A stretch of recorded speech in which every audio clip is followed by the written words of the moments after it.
ശ്രീകുമാർ, എന്താണ് സംസ്ഥാന കോൺഗ്രസിൽ സംഭവിക്കുന്നത്? എന്താണ് ഇത്രമാത്രം ആശയക്കുഴപ്പം?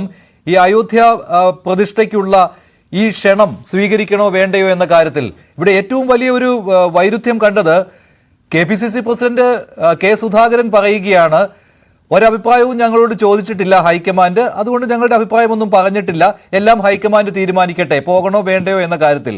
കെ മുരളീധരൻ പറയുകയാണ്, ഇതിനകം തന്നെ KC വേണുഗോപാലിനെ ഇക്കാര്യം അറിയിച്ചു കഴിഞ്ഞു, പങ്കെടുക്കരുത് രാമക്ഷേത്ര പ്രതിഷ്ഠയിൽ എന്ന കാര്യം. ഇപ്പോൾ ഇത്രയും വലിയ ആശയക്കുഴപ്പം എന്തിനാണ് സംസ്ഥാന കോൺഗ്രസിന്? എന്തിനാണ് ഈ വേവലാതി?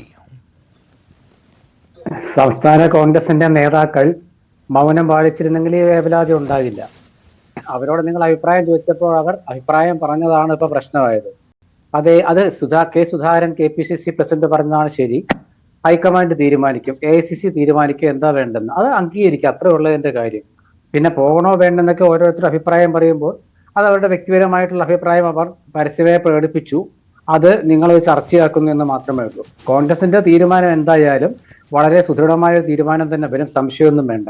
ഇതൊരു ക്ഷേത്രത്തിന്റെ ചടങ്ങാണ്, ആ ചടങ്ങിലേക്ക് ക്ഷണിച്ചിരിക്കുന്നു, പക്ഷെ അത് BJP രാഷ്ട്രീയമാക്കാൻ ശ്രമിക്കുന്നു. നരേന്ദ്രമോദി പൂജാ സമയത്തോടെ എത്തുന്നു. ഇപ്പൊ ഇങ്ങനൊക്കെ വരുമ്പോൾ ഏത് സമയത്താ ക്ഷേത്രത്തിൽ പോകണം എന്നൊരു ചിന്തയാണ് കോൺഗ്രസിൽ ഇപ്പോഴുള്ളത്. ഒരു പക്ഷേ നരേന്ദ്രമോദിയുടെ പൂജയൊക്കെ കഴിഞ്ഞിട്ടവിടെ പോയാലും കുഴപ്പമൊന്നുമില്ല. പക്ഷെ എന്തായാലും ക്ഷേത്രത്തിൽ കോൺഗ്രസിന്റെ പ്രതികൾ പോകും എന്ന കാര്യത്തിൽ യാതൊരു സംശയവും അല്ല. ഇത്രയും ചോദ്യങ്ങൾ ആവർത്തിച്ച് ചോദിച്ചിട്ടും ഉയർന്നിട്ടും എന്തുകൊണ്ടാണ് ഒരു തീരുമാനമെടുക്കുവാൻ കോൺഗ്രസിന് കഴിയാതെ പോകുന്നത്? അത് ഈ രണ്ട് നിലപാട് വേണം ഇക്കാര്യത്തിൽ എന്നതുകൊണ്ടല്ലേ? കേരളത്തിൽ എന്തായാലും കോൺഗ്രസിന്റെ നേതാക്കൾ അവരുടെ അഭിപ്രായങ്ങൾ കേട്ടു നോക്കുമ്പോൾ പോകേണ്ട സോണിയാഗാന്ധിയും മല്ലികാർജുൻ ഖാർഗെയും മൻമോഹൻ സിംഗും ഒന്നും അയോധ്യയിൽ എന്ന ഒരു വികാരമാണ് വരുന്നത്. അതിപ്പോൾ കെ മുരളീധരനും VM സുധീരനുമൊക്കെ അത് അകത്തു മുറിച്ച് തന്നെ പറയുകയുണ്ടായി, അങ്ങനെ പോയി കൂടാ എന്നുള്ള കാര്യം. സുധാകരൻ അതിനെ മറ്റൊരു രീതിയിൽ പറയുന്നു. തരൂരാകട്ടെ അത് ഓരോ വ്യക്തികളെയാണ് ക്ഷണിച്ചിട്ടുള്ളത്, അല്ലാതെ പാർട്ടിയെയല്ല ക്ഷണിച്ചിട്ടുള്ളത്, അതുകൊണ്ട് അവരവർ തീരുമാനിക്കട്ടെ. പക്ഷെ അദ്ദേഹത്തിന്റെ ടോണിലും പോകേണ്ട എന്നത് തന്നെയാണ്. അതായത് ഈ സമയത്ത് പോകേണ്ട ആവശ്യമില്ല, അതൊരു രാഷ്ട്രീയ വേദിയായി മാറ്റുന്നത് കൊണ്ട് പോകേണ്ട എന്ന് തന്നെയാണ് തരൂരും പറയുന്നത്. പക്ഷെ ഇത്രമാത്രം ആശയക്കുഴപ്പം എന്തുകൊണ്ട് വരുന്നു എന്നാണ്. അത് ഈ രണ്ട് നിലപാട് ഇക്കാര്യത്തിൽ വേണ്ടി വരും എന്നതുകൊണ്ടാണോ?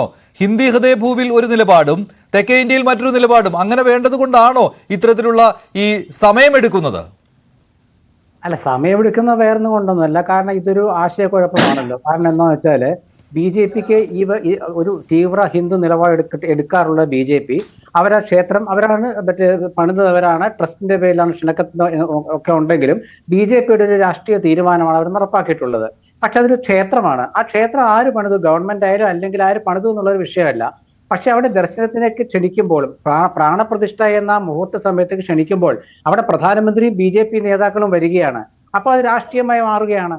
അപ്പോൾ ആ സമയത്ത് എന്ത് വേണം എന്നുള്ള ചിന്ത മുഖ്യ പ്രതിപക്ഷമായ കോൺഗ്രസിന് വരും. എന്തുകൊണ്ട് വേണ്ട പോകേണ്ട എന്ന് തീരുമാനിക്കാൻ കഴിയുന്നില്ല? ഈ കേരളത്തിലെ കോൺഗ്രസ്സുകാർ പറയുന്നത് പോലെ എന്തുകൊണ്ട് അങ്ങനെ ഒരു തീരുമാനമെടുക്കാൻ പറ്റുന്നില്ല? ഇവിടെ CPM അത് കോൺഗ്രസിനെതിരെ ആയുധമാക്കുമെന്ന കാര്യത്തിൽ സംശയമില്ലല്ലോ. മറ്റൊരു കാര്യം കൂടിയുണ്ട്, ഡെമോക്രസിന്റെ വാൾ പോലെ തൂങ്ങിക്കിടക്കുന്നത്. അത് ലീഗിന്റെയും ഈ സമസ്തയുടെയും ഒക്കെ നിലപാടാണ്. സമസ്ത കട്ടിയായി തന്നെ പറയുകയുണ്ടായി. സമസ്തയ്ക്ക് ഇക്കാര്യത്തിൽ എന്ത് കാര്യമെന്ന് അറിയില്ല, പക്ഷെ സമസ്ത അത് കട്ടിയായി തന്നെ കോൺഗ്രസിനോട് ആവശ്യപ്പെടുന്നു. ലീഗ് ആകട്ടെ BJPയുടെ കെണിയിൽ പോയി ചാടല്ലേ എന്ന് പറയുന്നു. അപ്പോൾ ഇതുകൂടി കോൺഗ്രസിന് പരിഗണിക്കണമെന്നാണോ? അതായത് മുട്ടിലിഴയേണ്ടി വരുമോ ഇവിടെ കോൺഗ്രസിന്? അല്ല, എല്ലാവരും അവരുടെ അഭിപ്രായം പറയുള്ളൂ മഞ്ജുഷ്ടി. ഇങ്ങനെ വിഷയം ഇതൊരു രാഷ്ട്രീയ ആയുധമാണല്ലോ BJPയുടെ. അപ്പൊ ആയുധത്തിന്റെ മൂർച്ച കുറയ്ക്കാനാണ് കോൺഗ്രസ് ശ്രമിക്കുന്നത്. ഇവിടെ സമസ്തയുടെ അഭിപ്രായമായിട്ട് അവരുടെ മുഖപത്രത്തിൽ വന്നു എന്നുള്ളത് ശരിയാണ്. പക്ഷെ എന്റെ വ്യക്തിപരമായ അഭിപ്രായം എന്താണെന്ന് വെച്ചാൽ എഡിറ്റോറിയൽ ബോർഡ് ഇത്ര പെട്ടെന്ന് എടുത്ത് ചാടാൻ പാടില്ലായിരുന്നു. കാരണം കോൺഗ്രസിന് നിലപാടെടുക്കാനുള്ള സാവകാശം വേണമെന്ന് നേതൃത്വം പറയുമ്പോൾ അതിനുവേണ്ടി കാത്തിരിക്കണമായിരുന്നു. പിന്നെ മുസ്ലിം ലീഗിന്റെ അഭിപ്രായം നിങ്ങൾ നോക്കൂ. ഇന്നത്തെ ചന്ദ്രിക ദിനപത്രത്തില് മുസ്ലിം ലീഗിന്റെ പ്രധാനപ്പെട്ട 2 വാർത്തകളുണ്ട്. ഒന്നവരുടെ മുഖപ്രസംഗവും ഒന്നവരുടെ മുഖ്യ പേജിലെ പ്രധാന വാർത്തയും. മുഖ്യപേജിലെ പ്രധാന വാർത്ത രാഹുൽ ഗാന്ധിയുടെ യാത്രയെക്കുറിച്ചും എഡിറ്റോറിയലിലെ രാഹുൽ ഗാന്ധിയെ പുകഴ്ത്തിക്കൊണ്ടുമാണ്. അത് ചന്ദ്രിക മുസ്ലിം ലീഗിന്റെ മുഖപത്രമാണ്. അപ്പൊ അത് നിങ്ങൾ ആലോചിക്കുക. അപ്പോൾ ഒരു സമസ്ത എന്നുള്ളൊരു മുസ്ലിമിന്റെ ഒരു വിഭാഗത്തിന്റെ മുഖപത്രം ഒരു കാര്യം എഴുതിയത് കൊണ്ട് അത് മുസ്ലിം സമുദായത്തിന്റെ മൊത്തം തീരുമാനമാണെന്ന് നമ്മൾ കരുതരുത്.